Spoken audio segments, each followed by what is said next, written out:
Hello and welcome to 340 Paddler.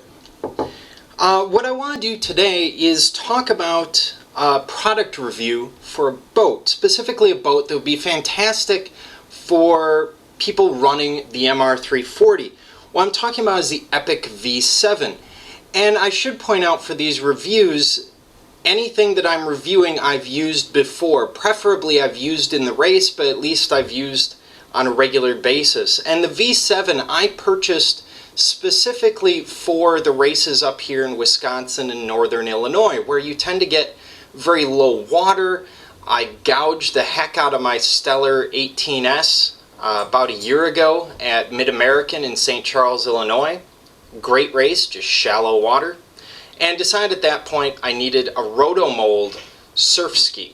So that's why I purchased it. Now in terms of specs, you're looking at a surfski that's about 17 feet long and 22 inches wide, and it's rotomold, it's plastic, so it's a little bit heavier, it's about 45-46 pounds. It's actually a very good boat. I haven't had too much of a problem with it. In fact, I'd probably, if I didn't already have a Stellar 18, I'd probably look at racing the V7 during the MR340.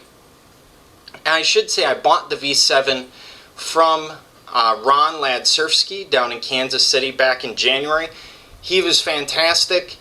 He even brought me barbecue so I could bring barbecue from Oklahoma Joe's back up here to Wisconsin, or my wife would have killed me. In terms of storage, it's got a nice large hatch, which if you're self-supported during the race, that's great.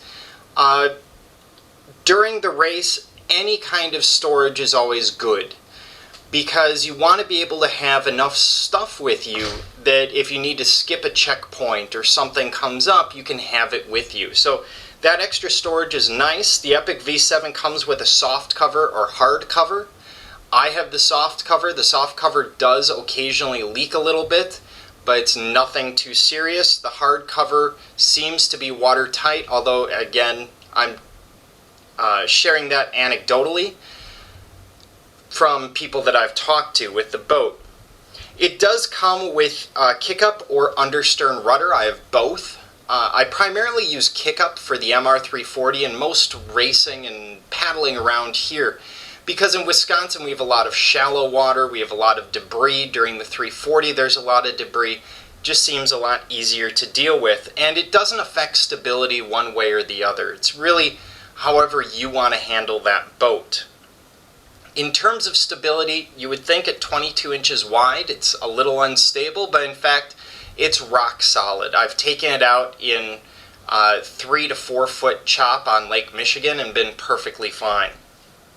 In terms of speed, I want to compare it to an 18S, to my Stellar 18S, because that's my 18-foot boat, and it's one that a lot of you would be familiar with. You could also compare it to a QCC 700. Cruising speed for me in the Epic V7 is around 5.8 to 6 miles an hour. Compared to the Stellar is usually between 6.3 and 6.4, so it's a little bit slower, maybe between 6.2 and 6.3. For a 1-minute sprint, I can take that V7 up to 7 to about 7.3 miles per hour. So it does do some speed. It will cruise well. You will lose a little distance over someone in a Riverhawk or someone in a V10 possibly, but again, you're probably not losing that much. If you go back and look at my video on whether to replace the boat or the engine, I actually show you a chart showing Greg Barton looking at these various boats, and it's probably not that big of a difference.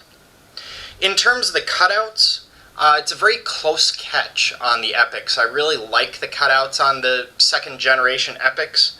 Works beautifully, very efficient. And it has a drop-down bailer that seems to kick in at about 4.6 to 4.8 miles an hour. It might kick in even slower. That's just the slowest pace that I've run with it. And it drains incredibly fast. In a surf ski, having that drain is important because it's open. So water coming off the paddle, waves coming up over the boat are all going to end up in the cockpit. So you want that drain.